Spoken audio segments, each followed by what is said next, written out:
नीट परीक्षा रद्द झाल्याने विद्यार्थ्यांमध्ये संताप, मानसिक आणि आर्थिक ताण वाढला।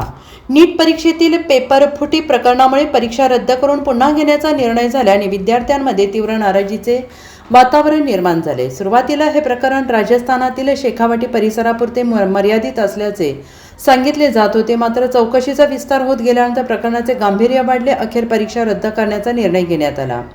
या निर्णयाचा सर्वाधिक फटका मागील 2 वर्षांपासून मेहनत घेणाऱ्या विद्यार्थ्यांना बसतो आहे। अनेक विद्यार्थ्यांनी अत्यंत कठीण आर्थिक आणि मानसिक परिस्थितीतून नीटची तयारी केली होती। परीक्षा चांगली गेल्याने चांगल्या मेडिकल कॉलेजमध्ये प्रवेश मिळेल अशी अपेक्षा विद्यार्थ्यांमध्ये निर्माण झाली, मात्र अचानक परीक्षाच रद्द झाल्याची माहिती समोर आल्यानंतर विद्यार्थ्यांवर मोठा मानसिक ताण निर्माण झालेला आहे। खेडेगावातील विद्यार्थ्यांसाठी ही परिस्थिती अधिक कठीण ठरते आहे।